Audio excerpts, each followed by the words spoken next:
আসসালামু আলাইকুম। নবম ও দশম শ্রেণীর শিক্ষার্থীরা, আজকে আমি তোমাদের জন্য নিয়ে এসেছি রসায়নের খুবই ছোট্ট এবং খুবই গুরুত্বপূর্ণ একটি অধ্যায়, পদার্থের অবস্থা। আজকের এই ক্লাসের পর তোমরা তোমাদের পরীক্ষায় আসা সকল সিকিউ এবং এমসিকিউ জাস্ট তুরির সাহায্যে সলভ করে ফেলতে পারবে। সো কথা না বাড়িয়ে চলো আমরা আমাদের পড়ায় চলে যাই। এই অধ্যায় যেহেতু পদার্থ নিয়ে, সো প্রথমেই আমাদেরকে জানতে হবে পদার্থ কি, এবং সেই সাথে পদার্থের যে তিনটা অবস্থা রয়েছে, তিনটি ভৌত অবস্থা রয়েছে, এই অবস্থা সম্পর্কে প্রথমেই আমাদেরকে জানতে হবে। একটা বস্তুকে পদার্থ হতে গেলে তাকে দুইটি শর্ত মানতে হবে। কয়টি শর্ত? দুইটি শর্ত। দুইটি শর্তের মধ্যে প্রথম শর্ত হচ্ছে তার নির্দিষ্ট ভর থাকতে হবে এবং তাকে একটা নির্দিষ্ট পরিমাণ জায়গা দখল করতে হবে। এই দুইটা শর্ত যারা যারা মানে তারা প্রত্যেকেই হচ্ছে পদার্থ। আমাদের চারপাশে আমরা কি দেখতে পাই? যেমন ধরো, আমাদের চারপাশে আমরা নানা রকম চেয়ার দেখতে পাই, চেয়ার, টেবিল, আরো অন্যান্য যে জিনিসপত্র রয়েছে প্রত্যেকেরই কিন্তু নির্দিষ্ট একটা ভর রয়েছে এবং তারা জায়গা দখল করে। তার জন্য তারা প্রত্যেকেই হচ্ছে এক একটা পদার্থ। সো তাদেরকে আমরা কি বলতে পারি? পদার্থ বলতে পারি। এখন আসি, এই যে আমরা আমাদের চারপাশে পদার্থগুলো দেখতে পাচ্ছি, আমরা তো অনেক ধরনের পদার্থ দেখতে পাই, তাই না? এখন এই পদার্থগুলো রুম টেম্পারেচার বা কক্ষ তাপমাত্রায় কি আমরা সকলকে একই ফরম্যাটে পাই, মানে একই অবস্থায় দেখতে পাই? সাধারণত কক্ষ তাপমাত্রা বলতে বোঝায় 25°C। এটা কিন্তু এমসিকিউ এর জন্য অনেক ইম্পর্টেন্ট, ঠিক আছে? যে রুম টেম্পারেচার বা কক্ষ তাপমাত্রায় পদার্থ কি কি অবস্থায় থাকতে পারে। আমরা আমাদের চারপাশে তো অনেক ধরনের পদার্থ দেখতে পাই, তার মধ্যে আমরা তিনটা অবস্থা দেখতে পাই। একটা হচ্ছে কঠিন, তরল এবং গ্যাসীয়। এই তিনটা অবস্থায় দেখি। এখন এই রুম টেম্পারেচারে কারা কঠিন থাকে, কারা তরল থাকে এবং কারা গ্যাসীয় থাকে, এটাই হচ্ছে মেইন জানার বিষয়। যেমন ধরো, কঠিন অবস্থায় থাকে চিনি, খাদ্য লবণ, মার্বেল। এরা সাধারণত কক্ষ তাপমাত্রায় কঠিন অবস্থায় আমরা তাদেরকে পাই। আবার তরল হিসেবে কাদেরকে পাই? পানি, তেল, কেরোসিন, এদেরকে আমরা তরল হিসেবে পাই। আবার গ্যাসীয় অবস্থাতে পাই কি? Nitrogen, oxygen, carbon dioxide. এখন আমি যদি এই টেম্পারেচারকে বাড়াই বা কমাই, তখন কিন্তু তাদেরও অবস্থার পরিবর্তন হয়ে যাবে। অর্থাৎ তাদের যে রূপটা রয়েছে, কঠিন, তরল, গ্যাসীয়, তারাও কিন্তু পরিবর্তিত হয়ে যাবে। আমি তোমাদেরকে স্লাইড যেমন দেখাবো, সেই সাথে তোমাদের বইটাও একটু দেখিয়ে দেই যে তোমাদের বই থেকে কোন লাইনগুলো অনেক ইম্পর্টেন্ট এবং তোমরা দাগাবে। যেমন ধরো, পদার্থ কাকে বলে, এই লাইনটা তোমরা দাগিয়ে ফেলবে। এটা কিন্তু জ্ঞানমূলকের জন্য অনেক ইম্পর্টেন্ট, যে বস্তু নির্দিষ্ট ভর আছে, জায়গা দখল করে, তাদেরকেই পদার্থ বলা হয়। এছাড়াও আমি যে কক্ষ তাপমাত্রার যে কথাটা বললাম, কক্ষ তাপমাত্রায় কারা কঠিন অবস্থায় থাকবে, কারা তরল অবস্থায় থাকবে বা কারা গ্যাসীয় অবস্থায় থাকবে, এটা কিন্তু তোমাদের এমসিকিউ এর জন্য ইম্পর্টেন্ট। এটা পড়ে ফেলবে, ঠিক আছে? আচ্ছা, এখন আমাদের কক্ষ তাপমাত্রায় কারা কঠিন, কারা তরল সব তো জানা হয়ে গেল। এখন আমরা দেখে নিব কঠিন পদার্থ সম্পর্কে। অর্থাৎ পদার্থের যে প্রথম অবস্থা, এটা হচ্ছে কি? পদার্থের প্রথম অবস্থা, তাই না? সো পদার্থের প্রথম অবস্থা অর্থাৎ কঠিন অবস্থা সম্পর্কে আমরা জেনে নিব। সো কঠিন পদার্থের বৈশিষ্ট্যগুলো আগে আমরা জানি।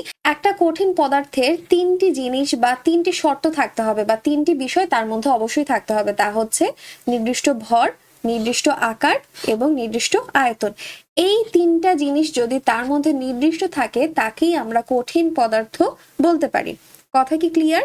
এখন আসি, এই তিনটাই কেন নির্দিষ্ট পরিমাণে থাকতে হবে, আর এই তিনটাই কেন নির্দিষ্ট পরিমাণে থাকে? সো এটার উত্তরটা কি, যে কেন তিনটাই নির্দিষ্ট পরিমাণে থাকে? কারণ আমরা তো জানি যে প্রত্যেকটা পদার্থই কি অসংখ্য কণার সমন্বয়ে গঠিত না? এখন এই যে একটা ধরো, এটা হচ্ছে একটা কঠিন পদার্থের মধ্যে কণাগুলো রয়েছে। এখন কঠিন পদার্থের এই কণাগুলো না, তারা একে অপরের সঙ্গে এত জোরালো ভাবে আবদ্ধ থাকে, তাদেরকে ছাড়ানো মহা মুশকিল। তাদের প্রত্যেকের কণার মধ্যে যে আকর্ষণ বলটা রয়েছে, এটা অনেক বেশি থাকে। আকর্ষণ বল বেশি থাকার কারণে কণাগুলো খুব কাছাকাছি অবস্থান করে। কঠিন পদার্থের মধ্যে এই আন্তঃকণা আকর্ষণ বলটা সবচেয়ে বেশি পরিমাণে থাকে বলে এই যে কণাগুলো আছে, তারা নড়াচড়া করতে পারে না, নিজস্ব জায়গা থেকেই কাঁপতে থাকে। কঠিন পদার্থের যে কণাগুলো রয়েছে, তাদের মধ্যে আন্তঃআণবিক আকর্ষণ শক্তি অনেক বেশি। আর এই যে তাদের মধ্যে আন্তঃআণবিক আকর্ষণ শক্তি বেশি, তাদের একে অপরের ধরে রাখার যে ক্ষমতা, এটাকেই বলা হয় আন্তঃকণা আকর্ষণ বল। আর আন্তঃকণা আকর্ষণ বল বেশি হওয়ার কারণেই তাদের কণাগুলো খুব কাছাকাছি অবস্থানে থাকে। এখন এই সকল কঠিন পদার্থকে যদি আমরা চাপ প্রয়োগ করি, তখন কি হবে? তারা সংকুচিত হবে না। কেন হবে না? কারণ তারা তো অনেক কাছাকাছি কাছাকাছি অবস্থানে থাকে। সো তাদের বন্ডিং ভাঙাটা এত সহজ না। সো এই জন্য যখন আমরা তাদেরকে চাপ প্রয়োগ করি, তারা আসলে সংকুচিত হয় না। এছাড়াও যখন আমরা এদেরকে তাপ প্রয়োগ করি, তখন আয়তনটা খুব কম বাড়ে। যেহেতু তাদের শক্তি অনেক বেশি, তাদের কাছাকাছি থাকার শক্তি অনেক বেশি, সো তাদেরকে আমরা তাপ যখন দেই, তাপ দেওয়ার পরে তারা খুব একটা ছড়িয়ে ছিটিয়ে পড়ে না, তারা একটু দূরে গেলেও তারা হচ্ছে কাছাকাছি অবস্থানেই থাকে। আর যেহেতু তারা খুব বেশি একটা দূরে যায় না, তার জন্য তাদের কণার গতিও তেমন একটা গতিশীল অবস্থায় তারা থাকতে পারে না, তারা চলাচল করতে পারে না, তাদের শুধুমাত্র নিজস্ব স্থানেই তারা কাঁপতে থাকে। কথা কি বুঝতে পেরেছি? সো কঠিন পদার্থের যে বৈশিষ্ট্যগুলো রয়েছে তার মধ্যে রয়েছে তাদের নির্দিষ্ট ভর, আকার এবং আয়তন প্রত্যেকটাই কিন্তু নির্দিষ্ট পরিমাণে হতে হবে। এবং কঠিন পদার্থের কণাগুলোর মধ্যাকার যে শক্তি এটা অনেক বেশি হয়ে থাকে, যাকে আমরা আন্তঃকণা আকর্ষণ বল বলি। আর তাদেরকে যদি চাপ প্রয়োগ করি তখন তারা সংকুচিত হয় না, তাপ প্রয়োগ করলেও আয়তন খুব কম পরিমাণে বাড়তে থাকে। এবং কণার গতি যেহেতু তাদের আয়তন বাড়ছে না, ধরো যদি আয়তন এরকম হতো, মানে তারা আগে ছিল এরকম এখন হয়ে গেছে এরকম, তখন তাদের কণার মধ্যে ডিস্টেন্সটা অনেক বেশি থাকতো, সো তাদের কণাগুলোও কিন্তু ছোট করতে পারতো। বাট যেহেতু তাদেরকে তাপ দেওয়ার পরে তারা একটা বেশি পরিমাণে জায়গা দখল করছে না, তারা ওই কম জায়গার মধ্যেই আছে, সো তাদের কণার মধ্যে তো কোনো ফাঁকা জায়গা নাই, তাহলে তারা চলাচল কিভাবে করবে? সো এই জন্য তারা চলাচল করতে পারে না, নিজস্ব জায়গাতে থেকেই তারা কাঁপতে থাকে।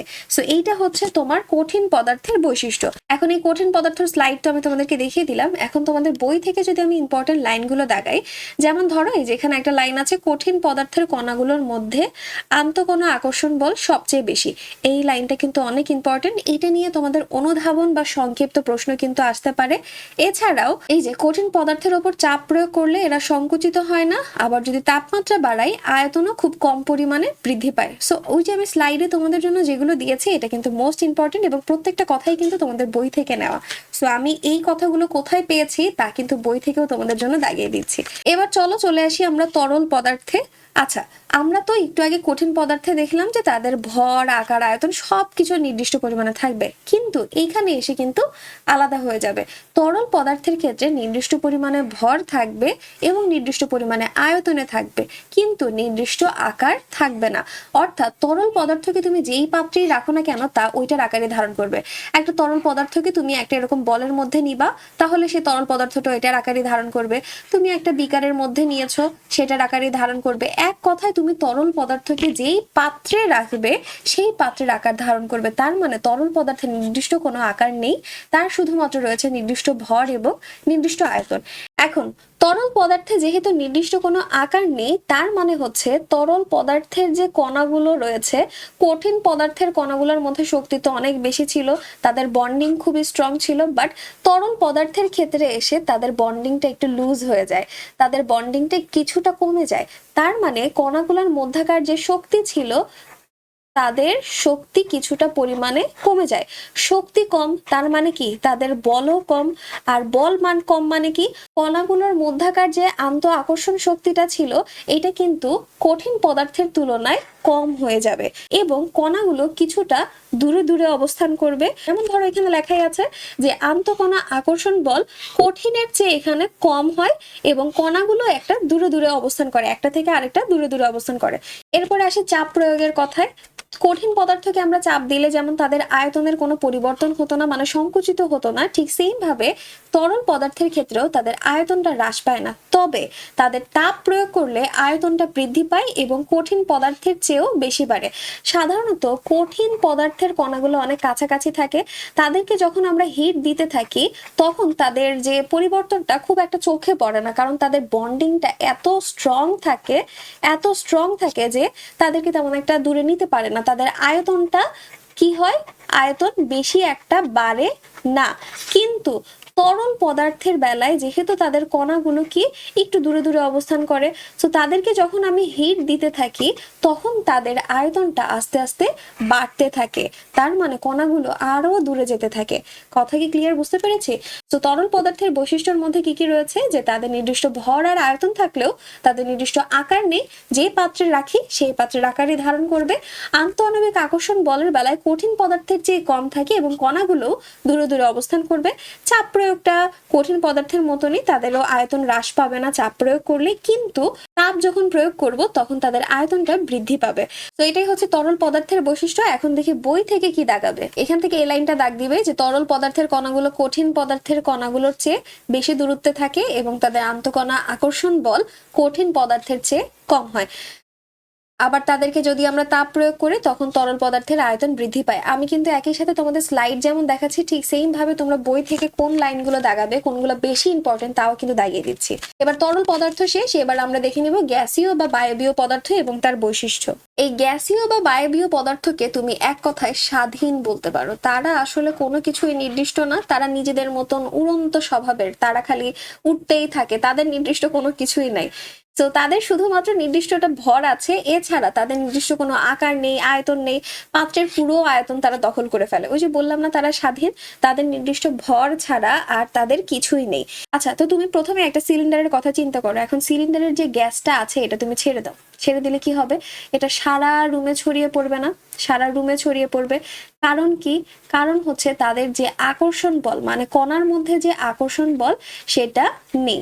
কণার মধ্যে যেহেতু কোনো আকর্ষণ নেই, তার জন্য তারা একে অপরের থেকে একদম এইভাবে এইভাবে এইভাবে এইভাবে সারা রুমে ছড়িয়ে পড়বে। ধরো এটাই একটা রুম, তো আমি যখন সিলিন্ডার গ্যাসটা মুখ খুলে দিয়েছি, সো এই গ্যাসের যে কণাগুলো রয়েছে তারা পুরো রুমের মধ্যে ছড়িয়ে পড়েছে।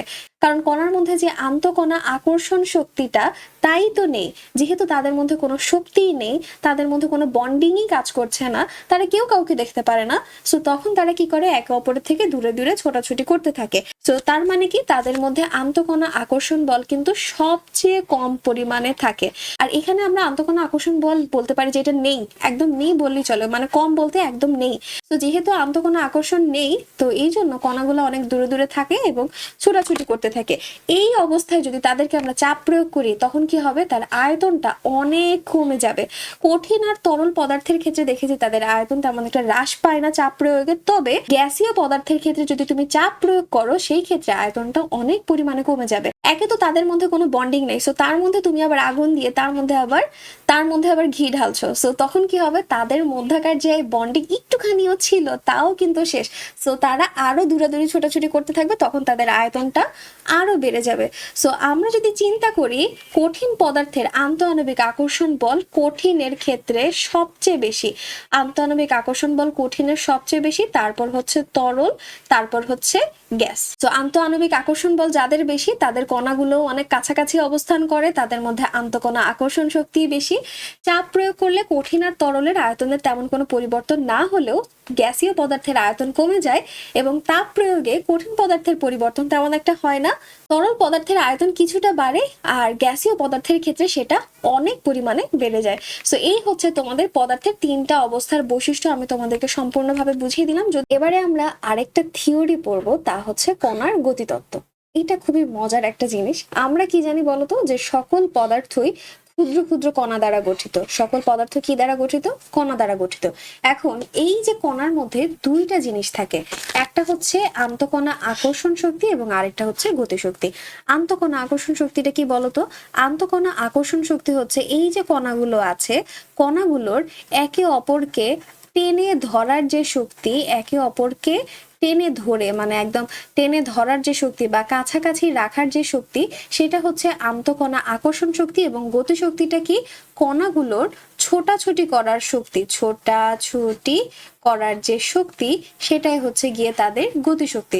সো আন্তঃকণা আকর্ষণ শক্তির মাধ্যমে কণাগুলো একে অপরকে টেনে ধরে রাখবে এবং গতিশক্তির মাধ্যমে কণাগুলো ছোটাছুটি করতে শুরু করবে। এখন আমি তোমাদের বইয়ে চলে যাই। তোমাদের বইয়ের মধ্যে দেখো তিনটা চিত্র দেয়া আছে, একটা হচ্ছে কঠিন পদার্থের, তরল পদার্থের এবং গ্যাসীয় পদার্থের। কঠিন পদার্থের দেখো এইখানকার কণাগুলো কি ভিজিবল দেখা যাচ্ছে? না। কণাগুলোর মধ্যকার আকর্ষণ শক্তি এই কঠিন পদার্থের ক্ষেত্রে আকর্ষণ শক্তি এত পরিমাণে বেশি, কণাগুলোর মধ্যকার আন্তঃকণা আকর্ষণ শক্তি এত বেশি যে তাদের মধ্যকার কোনো গতিশক্তি একদমই নেই। মানে তাদের মধ্যে গতিশক্তি নেই বললেই চলে, তাদের মধ্যে কোনো গতিশক্তি নেই। ঠিক আছে? কিন্তু যখন এই কঠিন পদার্থকে আমি তাপ দিব, যখন কঠিন পদার্থকে আমি তাপ দিব তখন সেটা পরিণত হবে তরল পদার্থে। তখন তাদের আয়তন কিছুটা পরিমাণে বাড়বে এবং তাদের আকারটা কিন্তু আর তখন নির্দিষ্ট কোনো আকার থাকবে না। তাদের আয়তনটা বেড়ে তখন তাদের কণার মধ্যে কিছু পরিমাণে আন্তঃকণা যে আকর্ষণ শক্তিটা আছে, মানে আকর্ষণ শক্তি তখন কি হয়ে যাবে? একটু কমে যাবে। আকর্ষণ শক্তি কমে যাবে কিন্তু গতিশক্তি কিছুটা হলেও বাড়বে। গতিশক্তি কি হবে? বাড়বে।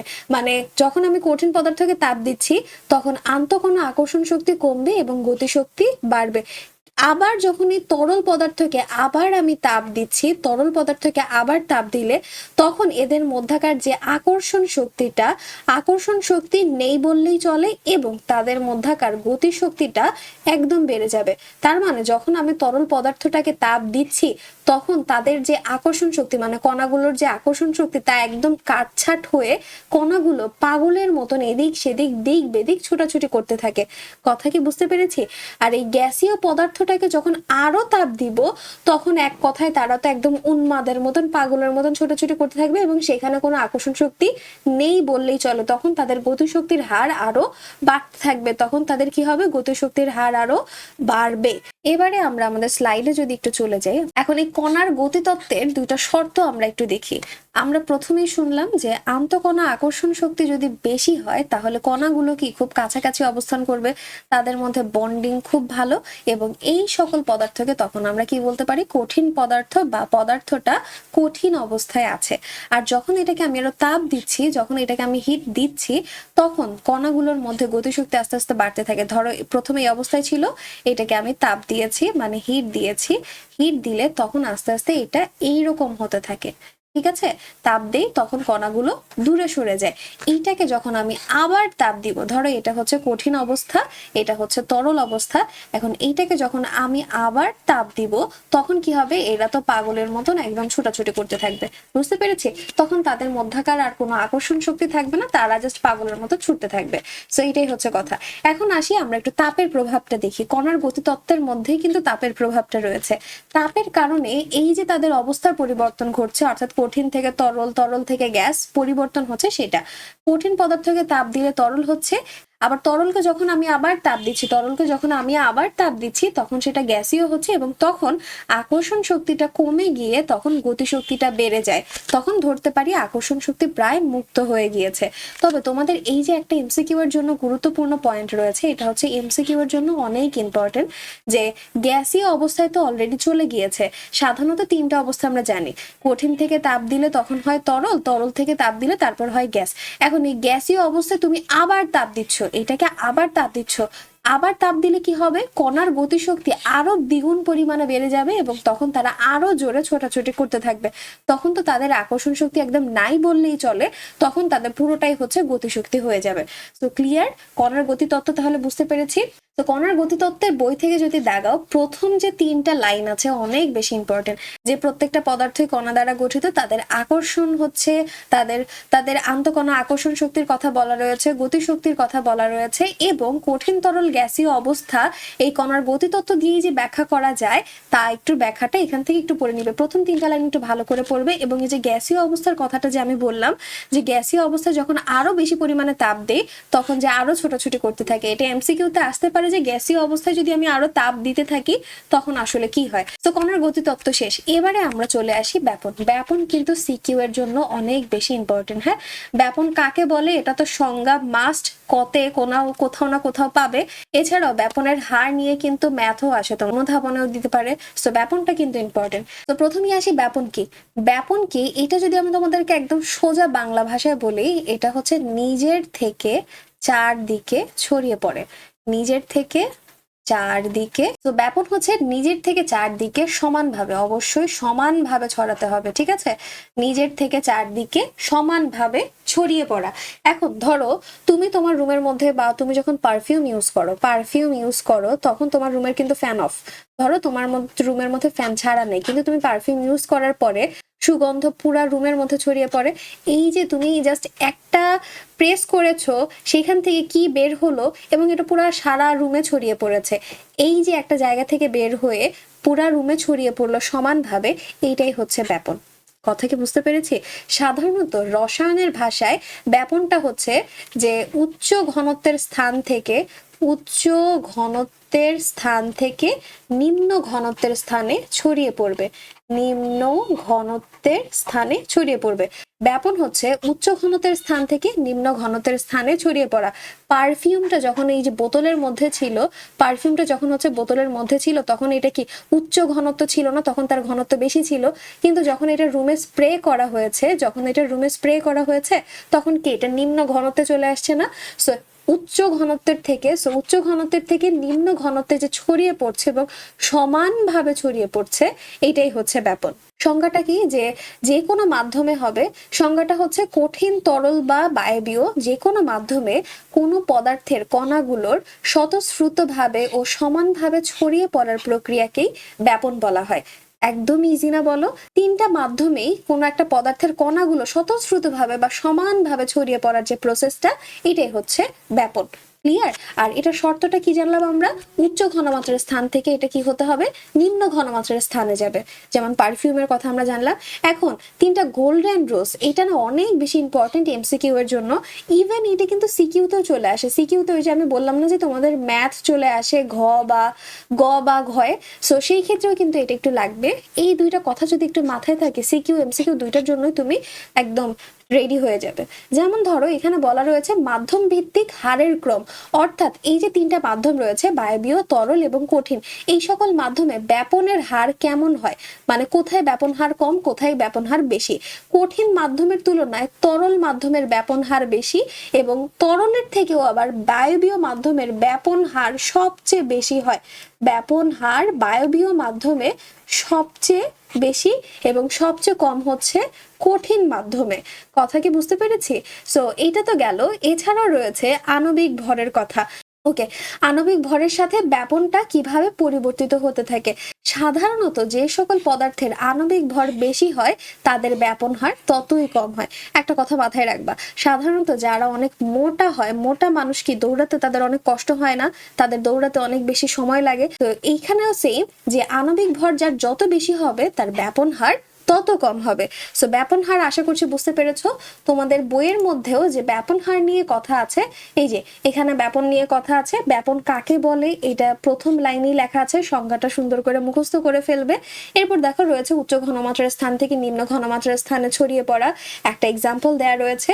যদি তোমার জ্ঞানমূলকে আসে কাকে বলে, তখন তো ফার্স্ট লাইনটা দিয়ে দিবা। কিন্তু যদি অনুধাবনে আসে তখন এই যে উদাহরণ সহ দিয়ে দিবে।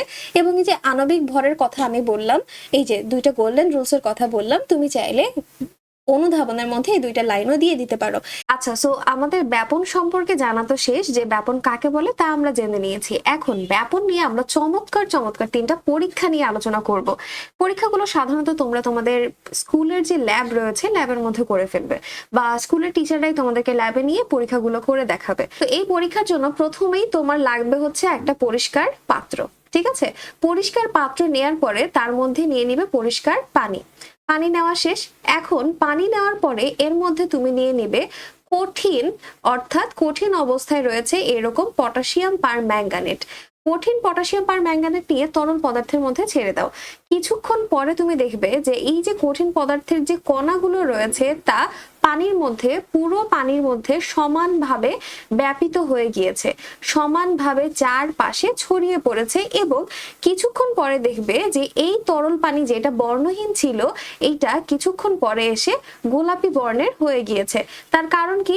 পটাশিয়াম পার ম্যাঙ্গানেট হচ্ছে সাধারণত গোলাপি বর্ণের হয়ে থাকে, আর এইটারই রংটা তরল পদার্থের মধ্যে, সারা তরল পদার্থে অর্থাৎ পানিতে ছড়িয়ে পড়ে এই দ্রবণটাই গোলাপি বর্ণের হয়ে গিয়েছে।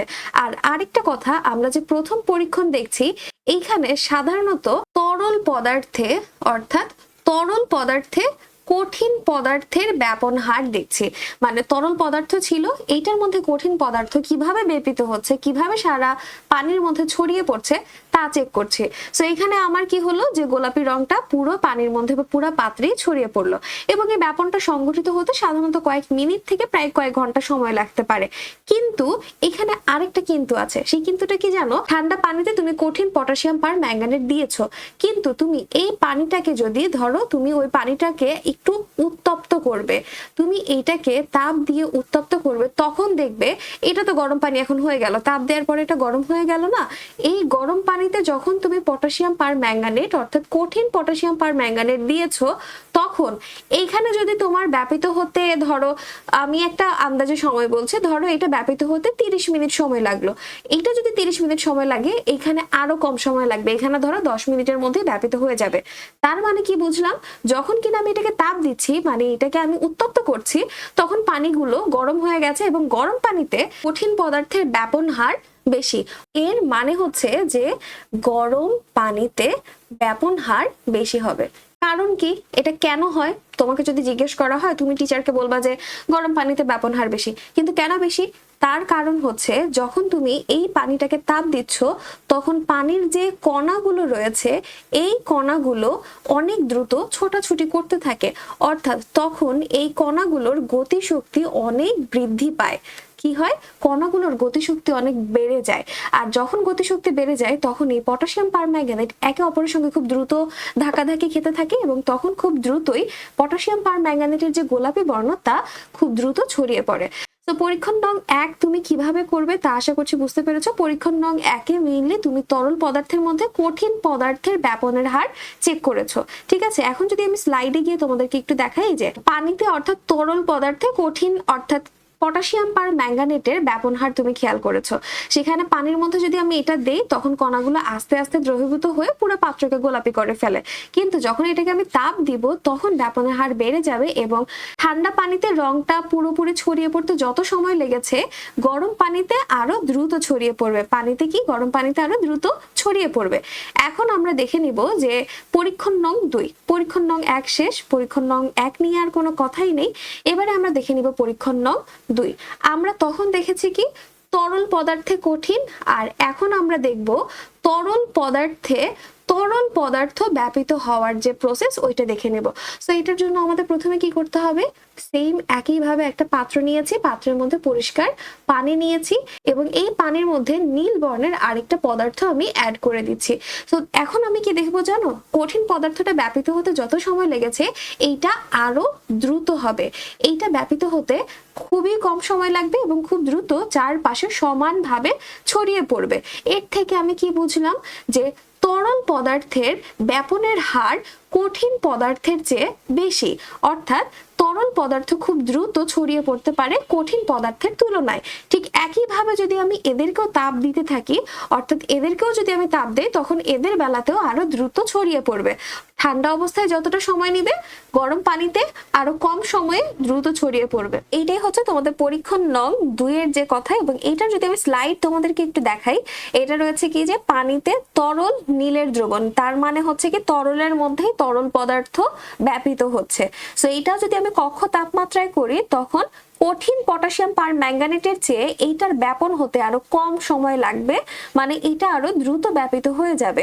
এবং এখান থেকে আমরা কি সিদ্ধান্তে আসতে পারলাম, এই সিদ্ধান্তে আসলাম যে তরল মাধ্যমে কঠিন পদার্থের চেয়ে তরল পদার্থের ব্যাপন হার বেশি, অর্থাৎ কঠিন পদার্থ ছড়াতে যতটা সময় নিবে তরল পদার্থ আরো কম সময়ে দ্রুত ছড়িয়ে পড়বে। কথা বুঝতে পেরেছি? আচ্ছা, সো এখন আমরা যাব হচ্ছে আরেকটা ইম্পর্টেন্ট যে পরীক্ষণ নং রয়েছে 3। এইটা হচ্ছে তোমাদের জন্য অনেক বেশি ইম্পর্টেন্ট, এটা না একদম ফুল 5 স্টার দিয়ে রাখো। এইটা তোমাদের পরীক্ষায় অর্থাৎ সিকিউতে মাস্ট আসবেই আসবে।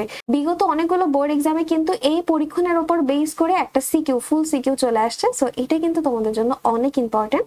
এখানে সাধারণত বলা রয়েছে 2টা গ্যাসের ব্যাপন হার। দেখো, প্রথমে আমরা দেখেছি কি যে তরলের মধ্যে আমরা দিয়েছি কঠিন, এইটা আমরা ফার্স্টে দেখেছি, এবং তারপরে দেখেছি যে তরলের মধ্যে তরল পদার্থের ব্যাপন হার বা ব্যাপিত হওয়ার যে প্রক্রিয়া তা দেখেছি। আর এখন আমরা দেখব যে একটা গ্যাসের সাথে আরেকটা গ্যাসে ব্যাপিত হওয়ার যে প্রক্রিয়া বা ব্যাপিত যে হচ্ছে কিভাবে হচ্ছে তা দেখে নিব। সো এখানে আমরা 2টা গ্যাসের ব্যাপন হার যদি দেখতে যাই তার জন্য প্রথমেই আমাদেরকে একটা চিত্রতে দেখে নিই। সো এটার জন্য প্রথমেই আমরা একটা চিত্র দেখে নিই। এই যে একটা চিত্র, প্রথম কাজ হচ্ছে আমাকে একটা নল নিতে হবে। এই যে এটা হচ্ছে একটা নল, আমি প্রথমে একটা নল নিয়ে নিয়েছি। এই নলের উভয় মুখ খোলা থাকবে, অর্থাৎ 2টা মুখই হচ্ছে খোলা হবে। এই মুখও খোলা, এই মুখও খোলা নিয়েছি। এখন 2টার জন্য 2 টুকরো তুলা নিব এবং এই যে তুলাটাকে দেখতে পাচ্ছ এই তুলাটাকে প্রথমে আমি হাইড্রোক্লোরিক অ্যাসিড এই দ্রবণের মধ্যে ভেজাবো, অর্থাৎ HCl এর দ্রবণে আমি তুলাটাকে ভেজাবো। এরপরে এই ভেজানো তুলাটা আমি এই যে খোলা মুখ রয়েছে এই নলের মধ্যে দিয়ে দিব এবং ঠিক একইভাবে অপর যে প্রান্ত রয়েছে এইটাকে আমি কি করব জানো, অ্যামোনিয়াম হাইড্রোক্সাইডের যে দ্রবণ রয়েছে অ্যামোনিয়াম হাইড্রোক্সাইডের দ্রবণের মধ্যে তুলাটাকে নিব, এটাকে ভেজাবো এবং এই ভেজানো তুলাটা এই খোলা যে নল রয়েছে তার এই মুখে দিয়ে দুইটা পাশ বন্ধ করে দিলাম। সো আমার এক পাশে আছে HCl দ্রবণে ভেজানো তুলা এবং আরেক পাশে রয়েছে অ্যামোনিয়াম হাইড্রোক্সাইডে ভেজানো তুলা। এটা দিয়ে দুইটা মুখ বন্ধ করে দিয়েছি।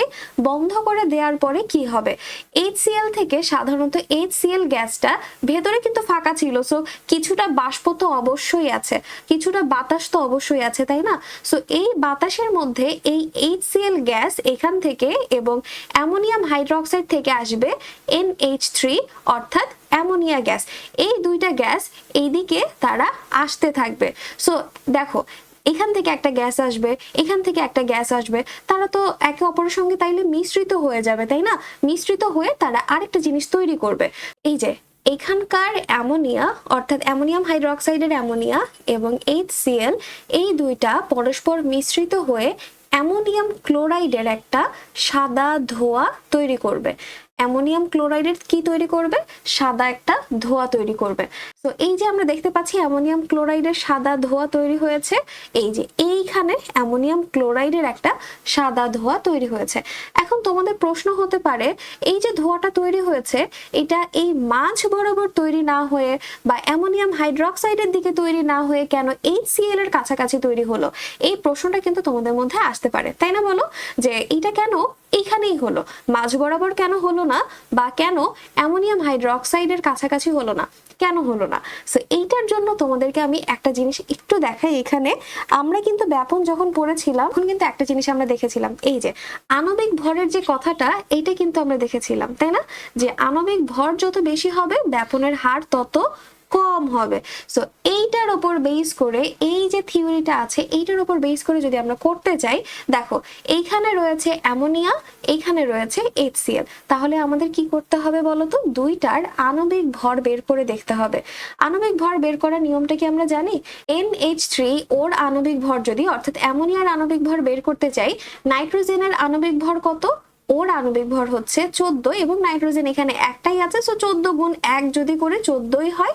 এবং হাইড্রোজেনের আণবিক ভর হচ্ছে 1 এবং এখানে রয়েছে 3টা, তাহলে অ্যামোনিয়ার আণবিক ভর কত আসে? 14 যোগ 3 17। এটা হচ্ছে অ্যামোনিয়ার আণবিক ভর। ঠিক একইভাবে যদি আমি HCl এর আণবিক ভর বের করতে যাই, H এর আণবিক ভর হচ্ছে 1 এবং ক্লোরিনের আণবিক ভর হচ্ছে 35.5। সো এই দুইটা যোগ করলে কি আসে? 36.5। তাহলে আমি দুইটা গ্যাসের যে আণবিক ভর রয়েছে তা পেয়ে ফেললাম। আমি একটু এখানে লিখে দিই, HCl এর আণবিক ভর হচ্ছে 36.5 এবং অ্যামোনিয়ার আণবিক ভর হচ্ছে 17। তো দেখেই বোঝা যাচ্ছে অ্যামোনিয়া হচ্ছে হালকা, HCl হচ্ছে ভারী। আমি তোমাদেরকে একটা কথা বলেছিলাম যে মোটা মানুষ আস্তে দৌড়ায়, মোটা মানুষ কিন্তু দ্রুত দৌড়াতে পারে না, তারা কি ধীরে দৌড়ায়। মোটা মানুষ ধীরে দৌড়াবে এবং যারা কিনা পাতলা, যারা হচ্ছে হালকা বা পাতলা, তারা কি দ্রুত দৌড়াবে, তাদের দৌড়ানোর হার অনেক বেশি হবে। সো এখন দেখো এই মোটা ব্যক্তি মানে HCl এখান থেকে দৌড়ানো শুরু করলো, ও আস্তে ধীরে এখানে ও আস্তে আস্তে অ্যামোনিয়া এই চিকনাটা এখান থেকে দৌড়াতে দৌড়াতে এখানে চলে আসছে, বুঝছি? দৌড়াতে দৌড়াতে এখানে এসে তারা দুইজন এখানে মিলিত হয়ে এই যে সাদা ধোঁয়াটা আছে এটা এখানে তৈরি করেছে। এখন কেন অ্যামোনিয়া বেশি দূর এসেছে, কেন HCl কম গিয়েছে, এটা কি এখন ক্লিয়ার হয়েছে? এইটা কিন্তু তোমাদের জন্য মোস্ট ইম্পর্টেন্ট একটা ম্যাথ। তো আশা করছি এই কনসেপ্ট তুমি বুঝতে পেরেছো।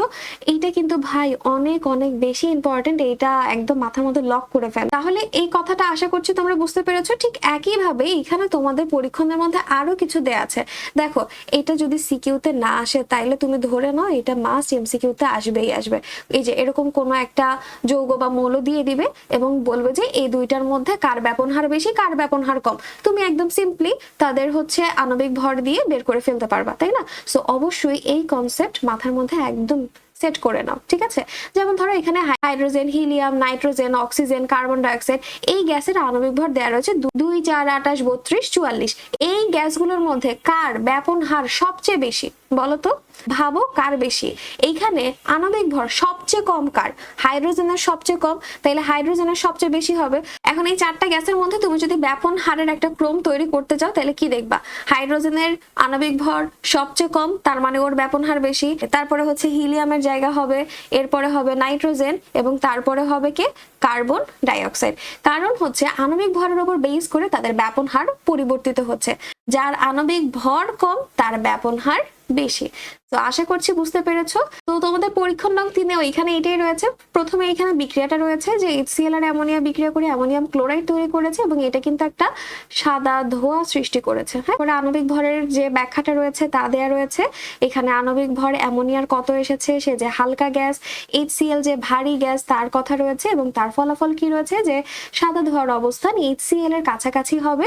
এবং তার কারণটাও আমরা জানি, কারণ হচ্ছে অ্যামোনিয়া হালকা হয় দ্রুত দৌড়াতে পারে আর HCl ভারী হওয়ায় মোটা সোটা হওয়ায় সে দৌড়াতে পারে না। আচ্ছা, সো এই হয়ে গেল আমাদের পরীক্ষণ নং 3। এখন ব্যাপনের পরে আমরা এসেছি ব্যাপনেরই আরেক ভাই, এটা হচ্ছে ব্যাপনেরই আরেক ভাই, ছোট ভাই বা যমজ ভাই নিঃসরণের কাছে চলে এসেছি। ব্যাপন আর নিঃসরণের মধ্যে তোমরা কিন্তু অনেক কনফিউজড হয়েছে এবং দুইটাকে তোমরা এক করে ফেলো, বাট এই দুইটা কিন্তু এক না। নিঃসরণের জন্য আমাদের দুইটা জিনিস মাস্ট জানতে হবে, বা নিঃসরণ হতে গেলে দুইটা জিনিস থাকতে হবে। একটা হচ্ছে যে সরু ছিদ্র পথ, অর্থাৎ সরু একটা ছিদ্র থাকতে হবে এবং চাপের কথা থাকতে হবে। ক্লিয়ার? এটাই হচ্ছে মেইন। ব্যাপন আর নিঃসরণের মধ্যে এই দুইটা দিয়েই কিন্তু আমি তাদের দুজনকে আলাদা করতে পারি। তো নিঃসরণের ক্ষেত্রে কি বোঝায় দেখো, তোমার কাছে একটা বেলুন আছে এবং এই বেলুনটাকে তুমি ফোলাতে ফোলাতে এরকম করে ফেললা, ঠিক আছে, মানে অনেক ফুলিয়েছো। সো এটার ভেতরে কি বাতাস রয়েছে না এবং অনেক কণা রয়েছে। এখন তুমি এটাকে সুই দিয়ে একটুখানি ফুটা করে দাও, এটাকে একটু ফুটা করে দাও তো। আরে এই যে একটু ফুটা করে দিলাম, ঠিক আছে। এখন ফুটা করে দিলে কি হবে বলো তো? ফুটা করে দেওয়ার পরে আমরা দেখতে পারবো যে এই জায়গা দিয়ে পুরো যে বেলুনের ভেতরে যে বাতাস রয়েছে সেই বাতাস বের হয়ে যাচ্ছে, তাই না? কেন বের হচ্ছে? কারণ এই যে বেলুনের ভেতরে রয়েছে উচ্চ চাপ, বেলুনের ভেতরে কি রয়েছে? উচ্চ চাপ। এই উচ্চ চাপের কারণে একটা সামান্য ছোট্ট একটা ছিদ্র দিয়েও কিন্তু কণাগুলো খুব দ্রুত বের হয়ে আসে। ছিদ্র দিয়েও কিন্তু কণাগুলো খুব দ্রুত বের হয়ে আসতে পারে। কথা কি বুঝতে পেরেছি? এই যে উচ্চ চাপের কারণে সরু ছিদ্রপথ দিয়ে কণাগুলো বের হয়ে আসার যে প্রক্রিয়া, এইটাকেই বলা হয় নিঃসরণ। কথাটা কি বুঝতে পেরেছি? সো আরেকটা বার বলছি, বেলুনের ভেতরে কিন্তু অনেক বাতাস ছিল এবং এখানে অনেক চাপ রয়েছে। সাধারণত আমাদের বাইরের যে চাপ, এইটার তুলনায় কিন্তু বেলুনের ভেতরে চাপ অনেক বেশি উচ্চ চাপে রয়েছে। তো এই উচ্চ চাপে থাকা অবস্থায় যখন বেলুনটাকে আমি একটা সুই দিয়ে ছিদ্র করে দেই, তখন এই ছোট্ট একটা সরু ছিদ্র দিয়েই বাতাস খুব দ্রুত বাইরে বের হয়ে আসতে থাকে। বাইরে বের হয়ে আসার যে প্রক্রিয়াটা, এইটাকেই বলা হচ্ছে নিঃসরণ। এখন নিঃসরণের সংজ্ঞাটা যদি একটাবার আমরা দেখি, যে উচ্চ চাপের স্থান থেকে সরু ছিদ্রপথে গ্যাসের কণাগুলো সজোরে বা একে একে বের হয়ে আসার যে প্রক্রিয়া, তাকেই বলা হয় নিঃসরণ। ঠিক আছে, নিঃসরণের সংজ্ঞাটা অবশ্যই ভালো করে পড়ে ফেলবে। এখন ব্যাপনের সঙ্গে এটার পার্থক্যটা কি বলতো? ব্যাপনের ক্ষেত্রে আমরা পড়েছিলাম ঘনত্ব, যে উচ্চ ঘনত্ব থেকে নিম্ন ঘনত্বের দিকে এটা ছড়িয়ে পড়ার যে প্রক্রিয়া, তাকেই বলা হয় ব্যাপন। আর নিঃসরণের বেলায় আমরা পড়ছি কি? চাপ। নিঃসরণের বেলায় আমরা পড়ছি হচ্ছে যে চাপ, উচ্চ চাপ। উচ্চ চাপ থেকে নিম্ন চাপের দিকে সরু ছিদ্র পথ দিয়ে বের হয়ে আসার যে প্রক্রিয়া, তাকেই নিঃসরণ বলা হয়। ঠিক আছে, সো এখানে লেখা আছে উচ্চ চাপ থেকে নিম্ন চাপ এবং চাপের পার্থক্যের কারণেই এটা ঘটে থাকে এবং এখানে বাহ্যিক কোনো বল বা ভেতরের উচ্চ চাপের প্রভাব থাকে। উদাহরণ যদি আমরা দেখতে যাই, গাড়ির টায়ার পাংচার হয়ে গেলে যে বাতাস বের হয়, এই প্রক্রিয়াটা হচ্ছে নিঃসরণ। এই যে আরেকটা যেটা আমরা উদাহরণ দিয়ে বুঝলাম যে বেলুনের ছোট ছিদ্র হয়ে যাওয়া, এটাও হচ্ছে নিঃসরণেরই একটা প্রসেস। সো আমরা যদি নিঃসরণটা তোমার বই থেকে দেখতে যাই, নিঃসরণটা এখানে খুব সুন্দর করে ব্যাখ্যা রয়েছে। নিঃসরণ কাকে বলে এখানে খুব সুন্দর করে ব্যাখ্যাটা রয়েছে। তোমরা চাইলে এটা একটাবার রিডিং পড়ে ফেলবে, তবে যা দরকার তা আমি আমার এই স্লাইডের মধ্যেই দিয়ে দিয়েছি। এখন আসি, তোমাদের একটা প্রশ্ন থাকতে পারে যে নিঃসরণটা আমাদের কোন কাজে লাগে, বা এই নিঃসরণ আমাদের জেনে লাভ কি? দেখো, নিঃসরণ আমাদের কোন কোন কাজে লাগে? প্রথমে যে কাজে লাগে তা হচ্ছে গ্যাস সিলিন্ডার আর পাইপলাইনের লিক শনাক্তকরণ। এখন কিন্তু আমাদের অনেকের বাসাতে যদি গ্যাস সিলিন্ডার থাকে, এইটার মধ্যে যদি লিকেজ থাকে, ভাই এটা কতটা ডেঞ্জারাস চিন্তা করা যায়। এখন দেখা যায় যে কত অ্যাক্সিডেন্ট হচ্ছে। তো এই লিকেজ শনাক্তকরণের ক্ষেত্রে নিঃসরণ কিন্তু অনেক বড় একটা ভূমিকা পালন করে থাকে। এলপিজি সিলিন্ডারের ভালভে যদি আমরা সাবান পানি দেই, তখন যদি লিক থাকে, ওই জায়গাটা যদি লিক থাকে, তখন বুদবুদ উঠবে। আর এই বুদবুদের মাধ্যমেই কিন্তু আমরা খুব সহজেই শনাক্ত করতে পারি যে ওইখানে আসলে কোনো লিকেজ আছে কিনা। যদি কোনো লিকেজ না থাকে তাহলে বুদবুদ উঠবে না, আর যদি লিকেজ থাকে তাহলে বুদবুদ দেখা যাবে। কেন? কারণ গ্যাস সিলিন্ডার ভিতরে গ্যাসটাকে কিন্তু অতিরিক্ত প্রেসার মানে উচ্চ চাপে গ্যাসটাকে সিলিন্ডারের ভেতরে রাখা হয়। সো এখানে কিন্তু অনেক বেশি চাপ থাকে, মানে এখানে হচ্ছে উচ্চ চাপ থাকে। এইটা যদি লিকেজ দিয়ে বের হয়ে আসে, তখন কি অনেক কণাগুলো এখানে সজোরে বের হয়ে আসতে থাকে। সো তখন এখানে বুদবুদ দেখা যায়। ঠিক আছে, এখানে এটা লেখা আছে যে সিলিন্ডারের ভেতরে গ্যাসটা সাধারণত উচ্চ চাপে থাকে, আর এই লিক বা যদি ছিদ্র থাকে, তখন এই ছিদ্র দিয়ে ওই যে বাতাসের যে গ্যাসের যে কণাগুলো রয়েছে তারা বের হতে চায়, এবং তখন সাবান পানিতে বুদবুদ দেখা যায়। ঠিক আছে, সো এইটা তো গেল গ্যাসের সিলিন্ডার বা পাইপ লাইনের লিকেজ শনাক্তকরণে কিন্তু আমরা নিঃসরণ ব্যবহার করতে পারি। আর আরেকটা রয়েছে গ্যাসের মোলার ভর বা আণবিক ভর নির্ণয়ের ক্ষেত্রে। হালকা গ্যাস যারা থাকে তারা খুব দ্রুত নিঃসরণ করে, ভারী গ্যাস ধীরে নিঃসরণ করে। এটা হচ্ছে অনেকটা ব্যাপনের কনসেপ্টের মতন, যে যারা মোটা তারা যাবে আস্তে আস্তে, তারা হচ্ছে আস্তে ধীরে হাঁটাহাঁটি করবে, আস্তে ধীরে দৌড়াবে। আর যারা হালকা পাতলা, যারা হচ্ছে চিকনা, তারা কিনা খুব দ্রুত দৌড়াতে থাকবে। তো সাধারণত গবেষকরা এই নিঃসরণের হার দ্বারা আইডেন্টিফাই করতে পারে যে কোনটা ভারী গ্যাস আর কোনটা হালকা গ্যাস। ঠিক আছে, তো নিঃসরণের ব্যবহারিক প্রয়োগ যদি চায়, তখন কিন্তু এই দুইটা তোমরা লিখে দিতে পারো। এই দুইটার কিন্তু ব্যাখ্যা তোমাদের বইয়ের মধ্যেও রয়েছে। আচ্ছা, এবারে চলে আসি আমরা মোমবাতির প্রজ্বলন এবং মোমের 3 অবস্থা। আমরা ছোটবেলা থেকে কম বেশি সবাই মোম দেখেছি বা মোমবাতি জ্বালিয়েছি। এখন এই যে মোমবাতিটা আমরা ছোটবেলা থেকে দেখেছি, এই মোমের মধ্যে যে রসায়নের কত মজাদার জিনিস আছে তা কি আমরা জানি? আমরা কিন্তু কেউ এতদিন খেয়াল করিনি। এই মোমবাতির মধ্যে আমরা পদার্থের 3টা অবস্থাই দেখতে পাবো। কিভাবে দেখতে পাবো? আমরা সাধারণত জানি যে একটা পদার্থের 3টা অবস্থা থাকে, তা হচ্ছে কি কি? কঠিন, তরল এবং গ্যাসীয়। আর এই যে মোমবাতিটাকে জ্বালালে আমরা পদার্থের এই 3টা অবস্থায় তাদের মধ্যে পরিলক্ষিত করব বা তাদের মধ্যে দেখতে পাবো। তো প্রথমেই আগে আমরা জেনে নেই, এই যে মোমের কথা আমরা শুনছি, এই মোমটা আসলে কি? মোম হচ্ছে বিভিন্ন হাইড্রোকার্বনের মিশ্রণ। হাইড্রোকার্বন নামটা শুনেই আমরা ধরতে পারছি যে এখানে তাহলে কি রয়েছে? হাইড্রোজেন এবং কার্বন রয়েছে।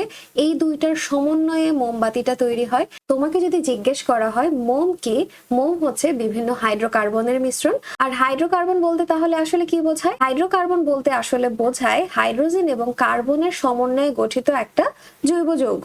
এটাই হচ্ছে হাইড্রোকার্বন। এখন আসি মোমবাতিটাকে আমরা এখানে দেখতে পাচ্ছি। মোমবাতির মধ্যে তো একটা সুতা থাকে, তাই না? এই যে একটা সরু সুতা রয়েছে, এই যে সুতাটা আছে, এই সুতাটাকে যখন আমি আগুন দিয়ে জ্বালাই, তখন কি হয়? মোমবাতির যে কঠিন অংশটা আছে, এটা হচ্ছে মোমবাতির কঠিন প্রান্ত।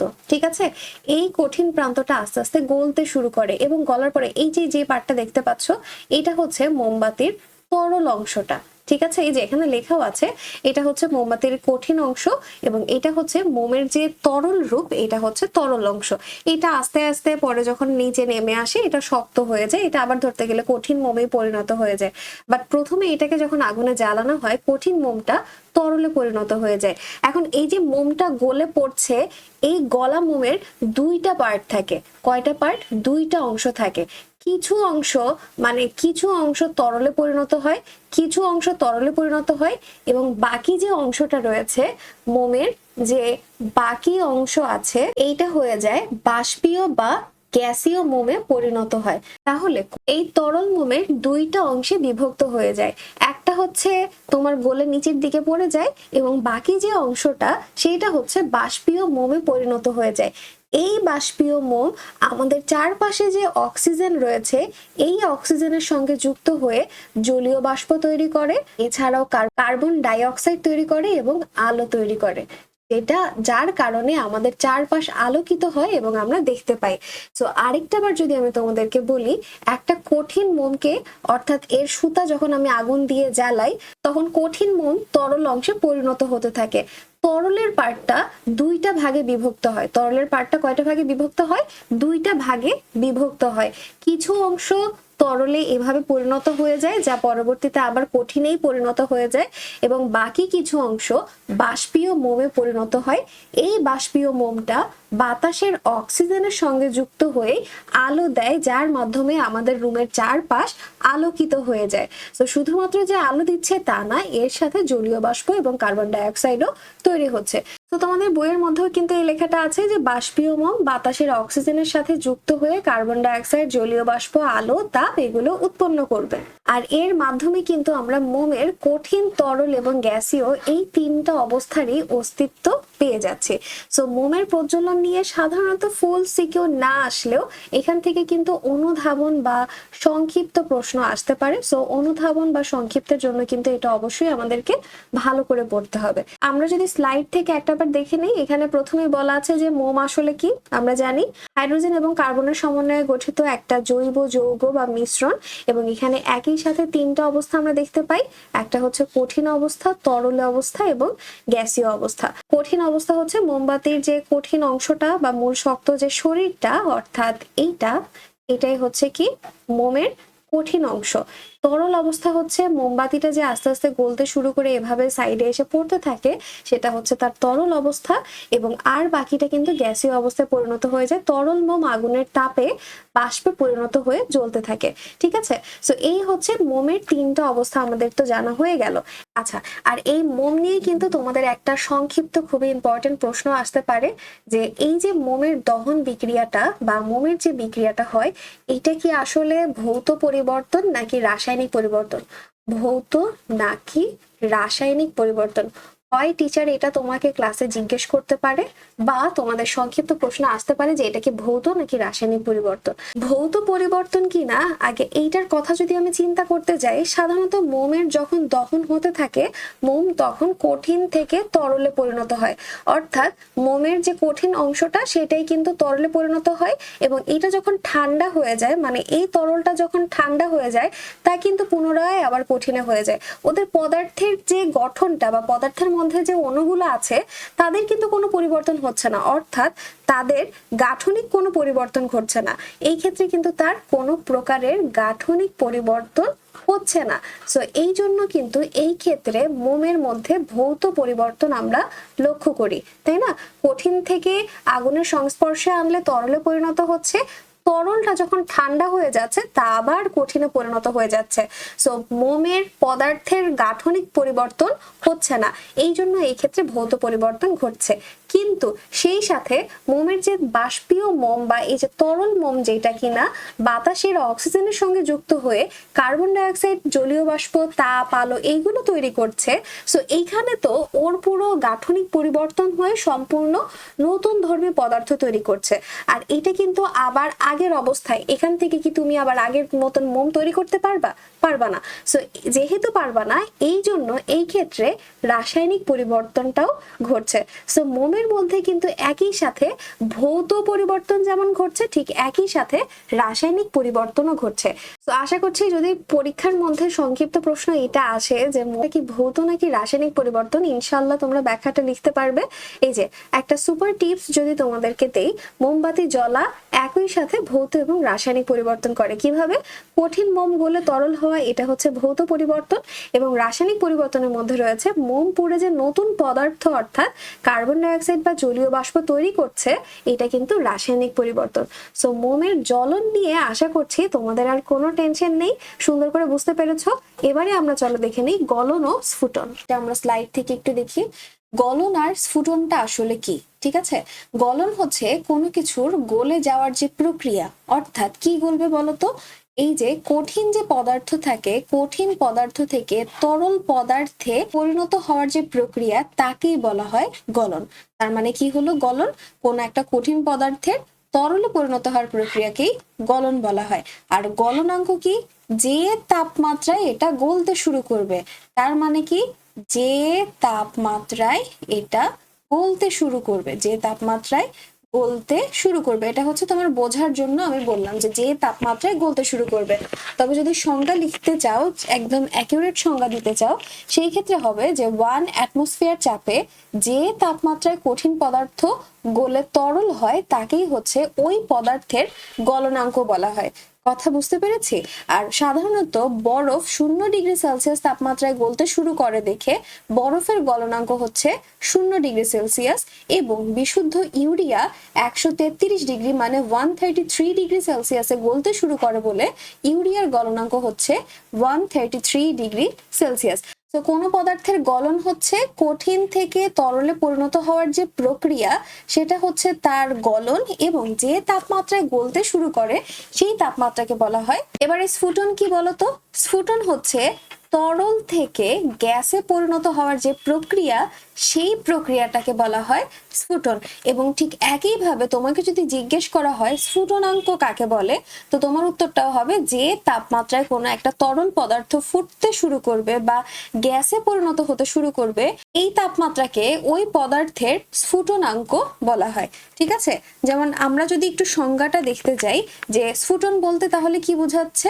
স্ফুটন হচ্ছে তরল থেকে গ্যাসে পরিণত হওয়ার প্রক্রিয়া, এবং স্ফুটনাঙ্ক হচ্ছে যে তাপমাত্রা, এখানে 1 অ্যাটমসফিয়ার লিখে দিও, 1 অ্যাটমসফিয়ারে যে তাপমাত্রায় তরল পদার্থ ফুটতে থাকে তাকেই হচ্ছে ওই পদার্থের স্ফুটনাঙ্ক বলা হয়।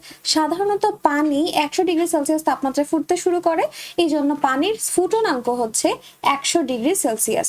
সো এই চারটা যে একটু মানগুলো বললাম, এগুলো একটু মনে রাখবে, তোমাদের বইয়ের মধ্যেও কিন্তু আছে। এখানে তোমাদের বইয়ের মধ্যে যদি তোমরা দেখো, তোমাদের দুইটা জিনিস লাগবে, একটা হচ্ছে গলনাঙ্ক কাকে বলে, স্ফুটনাঙ্ক কাকে বলে, জাস্ট সংজ্ঞাটা লাগবে।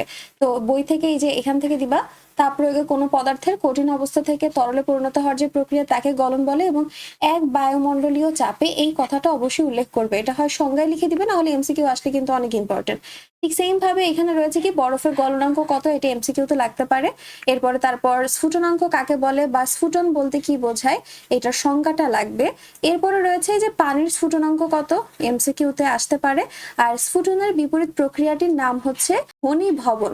স্ফুটনের জন্য তাপ দিতে হয়, আর ঘনীভবনের সময় আমরা তাপ সরিয়ে নেই। মানে যখন আমরা স্ফুটন করি, স্ফুটনের ক্ষেত্রে হচ্ছে আমরা তাপ দেই, অর্থাৎ তাপ দেয়া হয়, এবং ঘনীভবনের ক্ষেত্রে আমরা তাপটাকে মাইনাস করে দিই। তো এই ক্ষেত্রে আমরা শীতলীকরণ প্রক্রিয়াটা ব্যবহার করে থাকি।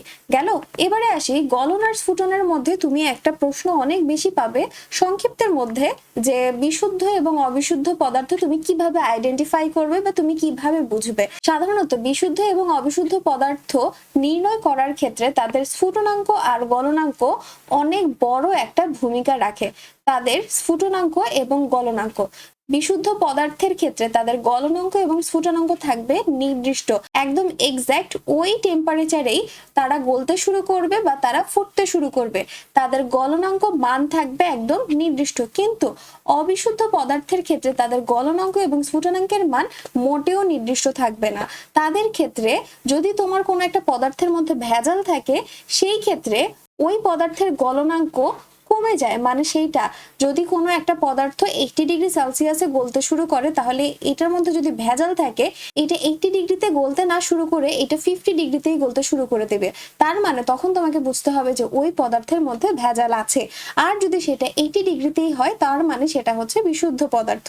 সো যদি ভেজাল থাকে, তার গলনাঙ্ক কমে যাবে, এবং যদি তার মধ্যে ভেজাল থাকে, তার স্ফুটনাঙ্ক বেড়ে যাবে। যেমন পানির স্ফুটনাঙ্ক হচ্ছে 100 ডিগ্রি সেলসিয়াস। পানির স্ফুটনাঙ্ক কত?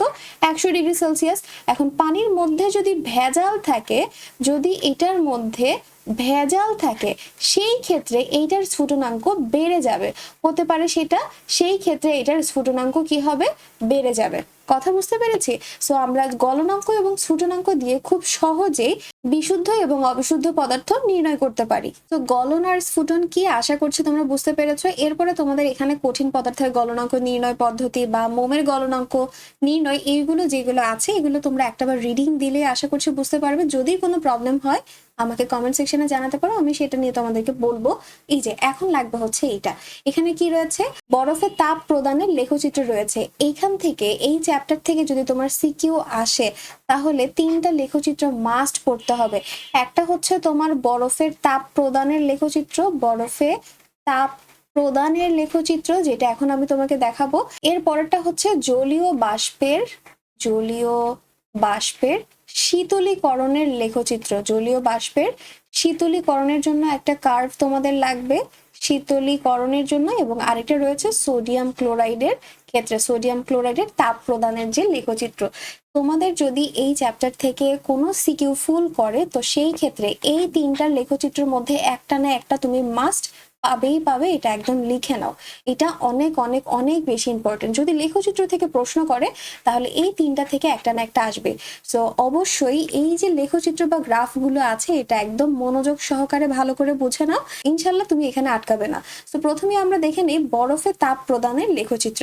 আচ্ছা, সো বরফে তাপ প্রদানের লেখচিত্রের ক্ষেত্রে দেখো, আমরা ওয়াই অক্ষ বরাবর ধরেছি হচ্ছে টেম্পারেচার মানে তাপমাত্রা, এবং এক্স অক্ষ বরাবর আমরা ধরেছি হচ্ছে সময়, ঠিক আছে। আর আমাদের তাপমাত্রাটা শুরু হয়েছে -40 থেকে। সো -40 থেকে আমি এক টুকরা বরফ নিয়েছি এবং এই বরফকে আমি ক্রমাগত তাপ দেওয়া শুরু করলাম। সো -40°C থেকে বরফকে যখন আমি তাপ দিচ্ছি, আস্তে আস্তে তাপমাত্রা বৃদ্ধি পাচ্ছে। আমি থার্মোমিটারে চেক করতে থাকবো, তখন দেখবো যে আস্তে আস্তে এটা টেম্পারেচার বাড়ছে, এবং -40 থেকে যখন কিনা এটা এই বরাবর অর্থাৎ 0°C আসে, তখন এসে আমি তাপ দিচ্ছি কিন্তু আর আমার টেম্পারেচার বাড়ছে না। তখন থার্মোমিটারে দেখা যাবে যে 0°C এটা স্থির অবস্থায় রয়েছে, এটা একদম ধরতে গেলে লক হয়ে গেছে। এবং এই তাপমাত্রা ততক্ষণ পর্যন্ত স্থির থাকবে যতক্ষণ না পর্যন্ত এই বরফ যে আছে সম্পূর্ণরূপে পানিতে পরিণত না হয়, ততক্ষণ পর্যন্ত এই টেম্পারেচার স্থির থাকবে। ততক্ষণ পর্যন্ত টেম্পারেচার কি থাকবে? স্থির থাকবে। এই যে এতে যখন এসেছে এবং এ থেকে বি এর এই যে এতটুকু যে ফ্ল্যাট একটা লাইন দেখতে পাচ্ছ, এই সময়টায় এসে বরফ আস্তে আস্তে পানিতে পরিণত হতে থাকে। অর্থাৎ -40 থেকে একটা বরফকে যদি আমি তাপ দিতে থাকি, তা 0°C থেকে তা গলতে শুরু করে, এবং এ থেকে বি অর্থাৎ বরফের একদম কুচিও যদি থাকে, সেই কুচি যতক্ষণ না পর্যন্ত পানিতে পরিণত হতে থাকবে ততক্ষণ পর্যন্ত এই টেম্পারেচার 0°C মধ্যেই স্থির অবস্থান করবে, বাড়বেও না কমবেও না, একদম ওই অবস্থাতেই থাকবে। এবং এই সময় তুমি যতই তাপ দাও না কেন, যতক্ষণ না পর্যন্ত বরফ পানিতে পরিণত হচ্ছে ততক্ষণ পর্যন্ত এটা এরকম ফ্ল্যাট লাইনই দেখা যাবে। যখন দেখবে যে বরফ সম্পূর্ণরূপে পানিতে পরিণত হয়ে গেছে, তখন আস্তে আস্তে আবার টেম্পারেচার বাড়া শুরু করবে। সো এই যে এ থেকে বি এর যে ফ্ল্যাট লাইন দেখতে পাচ্ছি, এটাই হচ্ছে বরফের গলনাঙ্ক রেখা, এবং এই যে 0°তে বরফ গলতে শুরু করলো, এটাই হচ্ছে বরফের গলনাঙ্ক, যেটা আমরা গলনের সময় পড়েছি যে বরফের গলনাঙ্ক হচ্ছে 0°C। সো বরফের গলনাঙ্ক 0°C, এবং এই যে এবি রেখা দেখতে পাচ্ছি, এটাই হচ্ছে বরফের গলনাঙ্ক রেখা। সো যখন কিনা বরফ সম্পূর্ণরূপে পানিতে পরিণত হয়ে গেছে, বি অবস্থানে চলে এসেছে, বি অবস্থান থেকে আবার এটা টেম্পারেচার বাড়তে শুরু করবে।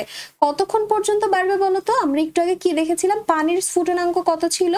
100°C। অর্থাৎ যখন কিনা টেম্পারেচার 100-তে চলে আসবে, তখন এসে পানি কি হবে? ফুটতে শুরু করবে, অর্থাৎ গ্যাসীয় অবস্থায় পরিণত হতে শুরু করবে। পানি এই মুহূর্তে এসে ফুটতে শুরু করবে। সো এই 100°C বলা হয় তার স্ফুটনাঙ্ক। কি বলা হয় বলতো? এই 100°কে বলা হয় পানির স্ফুটনাঙ্ক। ঠিক একইভাবে এইখানেও সি থেকে ডি এর যে রেখাটা ফ্ল্যাট লাইন দেখতে পাচ্ছি, সম্পূর্ণ পানির কণা যতক্ষণ না পর্যন্ত জলীয় বাষ্পে পরিণত হবে ততক্ষণ পর্যন্ত এই রেখাটা এরকম সমানভাবেই থাকবে। এই ক্ষেত্রেও টেম্পারেচার আর বৃদ্ধি পাবে না। তুমি যতই তাপ দিতে থাকো না কেন, তাপমাত্রা এইখানে স্থির থাকবে, এর মধ্যে আর তাপমাত্রা বাড়বে না। এখানে এসে তাপমাত্রা একদম স্টাক হয়ে যাবে। আর যখন কিনা সম্পূর্ণ পানির কণা, একদম সম্পূর্ণ পানির কণা বাষ্পে পরিণত হয়ে যাবে, তখন এসে গিয়ে আবার টেম্পারেচার বাড়তে শুরু করবে। এবং এই যে এখানে সিডি এর যে ফ্ল্যাট লাইন দেখতে পাচ্ছি, এইটাকে বলা হয় পানির স্ফুটনাঙ্ক রেখা। অর্থাৎ এইখানে পানি সম্পূর্ণরূপে জলীয় বাষ্পে পরিণত হয়। তো এইটা হচ্ছে তোমাদের বরফের তাপ প্রদানের লেখচিত্র, যেখানে কিনা -40°C থেকে বরফকে তাপ দিতে দিতে দিতে যখন কিনা 0°C আসে, বরফ তখন গলতে শুরু করে এবং বি পর্যন্ত, যতক্ষণ না পর্যন্ত বরফ সম্পূর্ণরূপে পানিতে পরিণত হয় তখন টেম্পারেচার স্থির থাকে। যখন সম্পূর্ণরূপে পানিতে পরিণত হয়ে যায় তখন আবার টেম্পারেচার বাড়তে থাকে। 100°C এসে পানি ফুটতে শুরু করে, সেইটাকে বলা হয় পানির স্ফুটনাঙ্ক রেখা বা পানির স্ফুটনাঙ্ক। ওই টেম্পারেচারটাকে বলা হয়। যতক্ষণ না পানির সকল কণা ফুটে বাষ্পে পরিণত হচ্ছে ততক্ষণ পর্যন্ত আবার টেম্পারেচার স্থির থাকবে, এবং যখন কিনা পানির সকল কণা ফুটে বাষ্পে পরিণত হয়ে যায় তখন আবার টেম্পারেচার বাড়তে থাকে। সো এইটাই হচ্ছে তোমার সম্পূর্ণ বরফের তাপ প্রদানের লেখচিত্র। নিচে এই লেখচিত্রের ব্যাখ্যাও রয়েছে। সো আশা করছি আমি তোমাদেরকে যেভাবে বোঝালাম, যদি রিডিংটা এখন পড়ে ফেলো একদম পানির মতন সোজা হয়ে যাবে, এখানে তোমাদের আটকানোর আর কিচ্ছু নেই। সো এইটা যেমন তোমাদের জন্য ইম্পর্টেন্ট, ঠিক একইভাবে এই যে জলীয় বাষ্পকে শীতলীকরণের যে লেখচিত্র রয়েছে এইটাও তোমাদের জন্য অনেক ইম্পর্টেন্ট।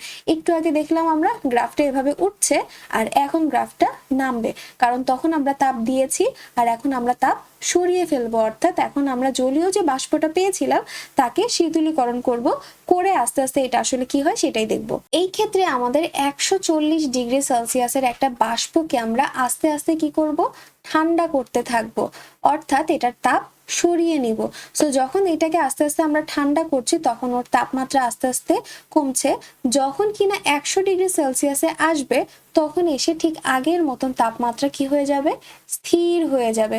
কারণ কি হবে, এইখানে এসে বাষ্পটা আস্তে আস্তে পানি মানে তরলে পরিণত হতে শুরু করবে, এবং যতক্ষণ না পর্যন্ত বাষ্পের সকল কণা পানিতে পরিণত হচ্ছে ততক্ষণ পর্যন্ত এই যে টেম্পারেচার সেটা স্থির থাকবে, এটা বাড়বেও না কমবেও না, একটা জায়গায় স্থির থাকবে। যখন কিনা বাষ্পের সকল কণা পানিতে পরিণত হয়ে যাবে তখন আবার এটা টেম্পারেচার কমতে থাকবে, এবং 0°C এসে এটা ধরো সম্পূর্ণরূপে পানি হয়ে গিয়েছে। এখন এই পানিটা আস্তে আস্তে 0°C এসে এই পানি থেকে তখন আস্তে আস্তে বরফে পরিণত হতে শুরু করবে। ঠিক একইভাবে পানির সকল কণা বরফে পরিণত না হওয়া পর্যন্ত টেম্পারেচারটা এখানে এসে স্থির থাকবে বা থেমে যাবে। যখন কিনা সকল পানির কণা বরফে পরিণত হয়ে যাবে তখন টেম্পারেচার আবার আস্তে আস্তে কমতে থাকবে বা আস্তে আস্তে আরো নামতে থাকবে। তাপ প্রদান এবং তাপ বর্জনের যে লেখচিত্র আছে তা কিন্তু উল্টো। একটা পারলে একটার কনসেপ্ট যদি বুঝে যাও তাহলে এটা কোনো ব্যাপারই না। কথা কি বুঝতে পেরেছো? এবং পরীক্ষার সময় অবশ্যই চেক করে নিবে যে তোমাকে জলীয় বাষ্পের শীতলীকরণের চিত্র চেয়েছে নাকি তোমার বরফের তাপ প্রদানের লেখচিত্র চেয়েছে। সো অবশ্যই এটা কিন্তু ভালো করে দেখে বুঝে তারপর করতে হবে। ওকে, আর আরেকটা জিনিস, এই যে এখানে জলীয় বাষ্প থেকে পানিতে পরিণত হচ্ছে মানে তাপটা সরিয়ে নিলে বাষ্প থেকে তরলে পরিণত হচ্ছে, এই প্রক্রিয়াটাকে বা এই অবস্থাটাকে বলা হয় ঘনীভবন। ঠিক আছে, এই অবস্থাকে বলা হয় ঘনীভবন। সো অবশ্যই এখানকার যে লেখাটা আছে ভালো করে রিডিং দিবে, তাহলে ইনশাআল্লাহ আর কোনো সমস্যা থাকবে না। তো গ্রাফগুলো থেকে কিভাবে কি করবে তা তো দেখিয়ে দিলাম। এবারে আসি আমরা পাতন এবং ঊর্ধ্বপাতন। সাধারণত আমরা যখন কোনো একটা কঠিন পদার্থকে তাপ দেই, কঠিন একটা পদার্থকে তাপ দিলে সেটা কিসে পরিণত হয়, তরলে পরিণত হয়, এবং এই তরল পদার্থকে যখন আমরা তাপ দিই তখন সেটা গ্যাসে পরিণত হয়ে যায়, তাই না? আমরা তো পদার্থের তিনটা অবস্থার মধ্যে এরকম একটা প্রক্রিয়াই দেখে এসেছি। কিন্তু এখন আমরা যদি এই দুইটা নিয়ে কাজ করি, যে তরল আর গ্যাস, তাপ প্রয়োগ করে যখন আমি তরল থেকে গ্যাসে পরিণত করছি, শুধুমাত্র তরল পদার্থ থেকে যখন আমি গ্যাসে পরিণত করছি, এই প্রক্রিয়াটাকে বলা হয় বাষ্পীভবন। এই প্রক্রিয়াটাকে কি বলা হয়? বাষ্পীভবন। কথা বুঝতে পেরেছি? মানে আমি তরল থেকে গ্যাসে পরিণত করেছি, এই প্রক্রিয়াটা, এখানে কঠিনের কোনো কাজ নেই, আমি কঠিনটাকে মুছে দেই। পদার্থের তিনটা অবস্থার যে কঠিনের কথা ছিল সেটা তো আমরা জানি, তাই না? কঠিন থেকে তরল, তরল থেকে গ্যাস। এখন এই পাতনের ক্ষেত্রে যদি আমরা চিন্তা করতে যাই, সেই ক্ষেত্রে কোনো একটা তরল পদার্থকে তাপ দিয়ে গ্যাসে পরিণত করার প্রক্রিয়াকে বলা হয় বাষ্পীভবন, এবং গ্যাসের থেকে সেটার তাপ সরিয়ে নিয়ে বা শীতলীকরণ করে তরলে পরিণত করার প্রক্রিয়াকে বলা হয় ঘনীভবন। কথা কি বুঝতে পেরেছি? অর্থাৎ তরল থেকে গ্যাসে পরিণত করার প্রক্রিয়াকে বলা হয় বাষ্পীভবন, এবং গ্যাসের থেকে তাপ সরিয়ে নিয়ে বা শীতলীকরণ করে তরলে পরিণত করার প্রক্রিয়াকে বলা হয় ঘনীভবন। এই যে দুইটার সংমিশ্রণের যে রূপ, এটাই হচ্ছে পাতন। অর্থাৎ তুমি কোনো একটা পদার্থকে, তরলকে তাপ দিয়ে গ্যাসে পরিণত করেছো এবং সেই সাথে সেই পদার্থকে তুমি আবার কি করছো, তাপ সরিয়ে নিয়ে বা শীতলীকরণ করে তরলে পরিণত করছো। এই দুইটা যে প্রক্রিয়া করছো, এই দুইটা প্রক্রিয়ার সম্মিলিত প্রক্রিয়াটাই হচ্ছে পাতন। এই যে পাতন কাকে বলে এখানে লেখাও আছে যে কোনো তরলকে তাপ প্রয়োগ করে বাষ্পে পরিণত করে আবার তাকে শীতলীকরণ করে তরলে পরিণত করার পদ্ধতিকেই পাতন বলা হয়। তাহলে পাতন হচ্ছে কি, বাষ্পীভবন এবং ঘনীভবনের একটা সম্মিলিত প্রক্রিয়া। এটা জ্ঞানমূলক বা সংক্ষিপ্তের জন্য অনেক অনেক বেশি ইম্পর্টেন্ট, সো এটা অবশ্যই একটু ভালো করে পড়বে। এরপরে রয়েছে তোমাদের ঊর্ধ্বপাতন। ঊর্ধ্বপাতন কাকে বলে বা ঊর্ধ্বপাতিত পদার্থ কি? দেখো, কঠিন পদার্থ থেকে তরল, কঠিন থেকে তরল, তরল থেকে গ্যাস আমরা তো জানি, বাট যারা হচ্ছে একটু অবাধ্য, তারা সাধারণ যে নিয়ম নীতি রয়েছে সেটা তারা মানে না। তাদেরকে, ধরো একটা কঠিন পদার্থ রয়েছে, এদেরকে তাপ দিলাম, তাপ দেওয়ার পরে এরা সরাসরি তরলে পরিণত, এটা তরলে পরিণত না হয়ে সরাসরি কি করে, গ্যাসে পরিণত হয়ে যায়। বুঝতে পেরেছো? এদের তরলের কোনো কথা নাই, এদেরকে তাপ দিলে তারা গলবে না টলবে না, তারা একদম সরাসরি উড়ে যাবে। আবার যখন এই গ্যাসটাকে শীতলীকরণ করা হয়, তখন আবার তারা হচ্ছে কঠিনে সরাসরি ভাবে পরিণত হয়ে যায়, তরলে পরিণত হয় না। সো যখন আমি কঠিনটাকে তাপ দিচ্ছি, যখন আমি কঠিনকে তাপ দিচ্ছি, তখন গ্যাসে পরিণত হয়, এবং গ্যাসের থেকে যখন আমি তাপ সরিয়ে নিচ্ছি মানে শীতলীকরণ করছি, তখন সেটা আবার কঠিনে পরিণত হয়ে যাচ্ছে। আর এই যে প্রক্রিয়াটা, এইটাকেই বলা হয় ঊর্ধ্বপাতন। এই যেখানে লেখাও আছে, যে প্রক্রিয়ায় কোনো কঠিন পদার্থে তাপ প্রয়োগ করা হয়, কঠিন পদার্থ তরলে পরিণত না হয়ে সরাসরি বাষ্পে পরিণত হয়, সেই প্রক্রিয়াকে বলা হয় ঊর্ধ্বপাতন। এবং যেই সকল পদার্থকে এরকম ভাবে কঠিন থেকে তাপ দিলে তারা গ্যাসে পরিণত হয়ে যায় বা বাষ্পে পরিণত হয়ে যায়, তাদেরকে বলা হয় ঊর্ধ্বপাতিত পদার্থ। তাদেরকে কি বলা হয়? ঊর্ধ্বপাতিত পদার্থ বা উদ্বায়ী পদার্থ। তো ঊর্ধ্বপাতিত 6টা পদার্থ তোমাদের বইয়ের মধ্যে নাম দেওয়া রয়েছে। এই 6টা পদার্থ অবশ্যই একটু ভালো করে মুখস্থ করে ফেলবে। এমসিকিউতে আসতে পারে যে নিচের কোনটি ঊর্ধ্বপাতিত পদার্থ বা নিচের কোনটি উদ্বায়ী পদার্থ। সেখানে কি কি রয়েছে? অ্যামোনিয়াম ক্লোরাইড বা নিশাদল। তোমাদের বেশিরভাগ ক্ষেত্রে দেখবা অ্যামোনিয়াম ক্লোরাইড না লিখে নিশাদল লিখে, তখন কিন্তু ছেলে মেয়েরা অনেক বেশি কনফিউজড হয়ে যায় যে নিশাদল আবার কি, এটা কোত্থেকে আসলো। তো নিশাদল হচ্ছে অ্যামোনিয়াম ক্লোরাইড। এরপর রয়েছে কর্পূর, ন্যাপথালিন, কঠিন কার্বন ডাই অক্সাইড বা যেটাকে আমরা ড্রাই আইস বলি। এরপর রয়েছে আয়োডিন। এবং তো এই হচ্ছে তোমাদের ঊর্ধ্বপাতন। এখান থেকে শুধুমাত্র ঊর্ধ্বপাতন কাকে বলে পদার্থগুলো এটা লাগবে, হ্যাঁ। আর ঊর্ধ্বপাতন পদার্থের আরো কিছু ইম্পর্টেন্ট জিনিস রয়েছে তোমাদের বইয়ের মধ্যে, যেমন হচ্ছে এই যে পরীক্ষণ নং 7 রয়েছে এবং ঊর্ধ্বপাতন প্রক্রিয়ার প্রয়োগ রয়েছে। পরীক্ষণ নং 7 মেইনলি তোমাদের রয়েছে। তো ঊর্ধ্বপাতনের এই প্রক্রিয়াটা যদি তোমাদেরকে আমি একটু বলি, এটাতে আসলে কি দেখানো হয়েছে। এখানে মেইনলি একটা পাত্র নেওয়া হয়েছে, যে পাত্র নেওয়া হয়েছে এবং এই পাত্রের মধ্যে কঠিন অ্যালুমিনিয়াম ক্লোরাইড নেওয়া হয়েছে। কঠিন অ্যালুমিনিয়াম ক্লোরাইড নেওয়া হয়েছে এবং এই পাত্রের যে খোলা মুখটা রয়েছে সেটা একটা ঢাকনা দিয়ে ঢেকে দিয়ে তার উপরে কিছু বরফ দিয়েছে। এই যে বরফের খণ্ড দিয়েছে এবং ঢাকনা দিয়ে ঢেকে দিয়েছে, যেন এইখান থেকে যখন এটা তাপ দেওয়া হবে কোনো কণাগুলো যেন বাইরে বের হতে না পারে, তার জন্য ঢাকনা দিয়ে ঢেকে দেওয়া হয়েছে। তো যখন তুমি এই কঠিন অ্যালুমিনিয়াম ক্লোরাইডকে তাপ দিচ্ছ, মানে বার্নারের সাহায্যে যখন তুমি তাপ দিচ্ছ, তখন কি হবে? ও তো ঊর্ধ্বপাতিত পদার্থ, ও তো তরলে পরিণত হবে না, ও কিন্তু তরলে পরিণত হবে না, ও ডিরেক্ট কিসে পরিণত হয়ে যাবে? বাষ্পে পরিণত হবে। এখন বাষ্পের কণাগুলোও তো বের হতে পারবে না, কারণ এখানে তো আবার ঢাকনা রয়েছে। সো যখন ঢাকনার এখানে যাবে, এই যে উপরে বরফের কারণে ঢাকনাটাও ঠান্ডা হয়ে আছে, তার মানে এই ক্ষেত্রে আবার তাপ অপসারণ হচ্ছে, তার মানে এখানে আবার শীতলীকরণ প্রসেস চলছে। তো তখন কি হবে? ঢাকনার মধ্যে আবার এই যে গ্যাসে উড়ে যাওয়া যে গ্যাসীয় যে অ্যালুমিনিয়াম ক্লোরাইড রয়েছে, তারা আবার গিয়ে কঠিন অ্যালুমিনিয়াম ক্লোরাইডে পরিণত হয়ে যাবে। তো কঠিন অ্যালুমিনিয়াম ক্লোরাইড ছিল, তাপ দিয়েছি, ঢাকনার কারণে গ্যাসীয় কণা বের হতে পারে নাই, আর ওপর থেকে তাপ অপসারণ বা শীতলীকরণের কারণে গ্যাসীয় কণা আবার কঠিনে পরিণত হয়ে গিয়েছে। এটা হচ্ছে অ্যালুমিনিয়াম ক্লোরাইড দিয়ে ঊর্ধ্বপাতনের একটা প্রক্রিয়া দেখানো হয়েছে। এখন আসি ঊর্ধ্বপাতন প্রক্রিয়ার প্রয়োগ। এটাও কিন্তু তোমাদের সিকিউ এর জন্য ইম্পর্টেন্ট। ইভেন তোমাদের বইয়ের মধ্যে যে সিকিউটা রয়েছে, অনুশীলনের যে সিকিউ বা সৃজনশীল রয়েছে, সেখানেও কিন্তু এই প্রশ্নটা দেওয়া রয়েছে। ধরো তোমার কাছে একটা কঠিন পদার্থ আছে, এই কঠিন পদার্থের মধ্যে উদ্বায়ী পদার্থ আছে এবং তোমার যে কাঙ্ক্ষিত পদার্থ বা অন্য কোনো পদার্থ সেটাও আছে।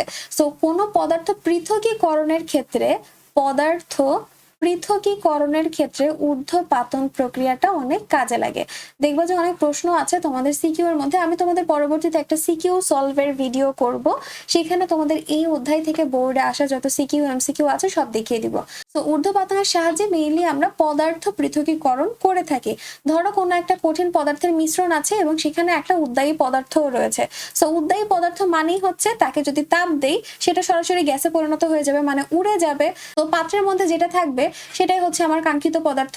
ধরো হচ্ছে একটা পাত্রের মধ্যে নিশাদল বা অ্যামোনিয়াম ক্লোরাইড আছে এবং সেই সাথে খাদ্য লবণও আছে। এখন ও তো আবার উদ্বায়ী পদার্থ বা ঊর্ধ্বপাতিত পদার্থ। যখন হচ্ছে এই অ্যামোনিয়াম ক্লোরাইড আর সোডিয়াম ক্লোরাইডের একটা মিশ্রণ রয়েছে, এইটাকে যখন আমি তাপ দিতে থাকি, এখানে যখন আমি তাপ দিতে থাকি, এইটা কি হয়, উড়ে যেতে থাকে। তাহলে পাত্রের মধ্যে আলটিমেটলি কে থাকলো, সোডিয়াম ক্লোরাইড থাকলো। সো এইভাবে কিন্তু আমি খাদ্য লবণটা পৃথকীকরণ করে ফেললাম। ঠিক একইভাবে এখানে আরো অনেকগুলো উদাহরণ দেওয়া রয়েছে যে আয়োডিন মিশ্রিত খাদ্য লবণ যদি থাকে, সেক্ষেত্রে আয়োডিন হচ্ছে একটা ঊর্ধ্বপাতিত পদার্থ। সো আয়োডিন ঊর্ধ্বপাতিত পদার্থ হওয়ার কারণে ও তো উড়ে চলে যাবে এবং রইলকে খাদ্য লবণ, তাকে আমরা বের করতে পারবো। এছাড়াও হচ্ছে বালিয়ার গ্লুকোজ। এখন তোমার না প্রশ্নে থাকতে পারে, একটা পাত্র দিয়েছে এবং বালিয়ার গ্লুকোজের কথা বলা আছে যে এর মধ্যে তুমি কোনো পদার্থকে পৃথক করতে পারবে কিনা। এদের মধ্যে ওরা দুজনের মধ্যে কেউ কি ঊর্ধ্বপাতিত পদার্থ বা উদ্বায়ী পদার্থ বলতো? কেউই না। সো যদি কেউ ঊর্ধ্বপাতিত পদার্থ বা উদ্বায়ী পদার্থ না হয়, তাহলে তুমি কি তাদেরকে তাপ দিয়ে কাউকে আলাদা করতে পারবে? পারবে না। সো এই ক্ষেত্রে তুমি কোনো পদার্থ পৃথক করতে পারবে না। সো মেইনলি ঊর্ধ্বপাতন প্রক্রিয়াটা কাজে লাগেই হচ্ছে তোমার কিসের জন্য, পদার্থ পৃথকীকরণে কাজে লেগে থাকে। তো এই হচ্ছে তোমাদের অধ্যায় 2 এর যত কিছু ছিল, প্রত্যেকটা টপিক আমি ধরে ধরে একদম লাইন টু লাইন ধরতে গেলে বোঝানোর চেষ্টা করেছি। আশা করছি তোমরা বুঝতে পেরেছো। যদি কোনো সমস্যা থাকে অবশ্যই আমাকে কমেন্ট সেকশনে জানাবে। এবং এই যে এই অধ্যায়টা করালাম, এটার সিকিউ এবং এমসিকিউ আমি খুব শীঘ্রই এটার সলভ ক্লাস দেখাবো এবং সেই সাথে প্রত্যেকটা চ্যাপ্টারেরই আমি এরকম ভাবে ওয়ান শট দিব। তোমরা অবশ্যই দেখার চেষ্টা করবে এবং আর যদি ভিডিওটি ভালো লেগে থাকে তাহলে অবশ্যই বন্ধুদের কাছে শেয়ার করে দিবে। সো আজকের ভিডিও এই পর্যন্তই। আল্লাহ হাফেজ।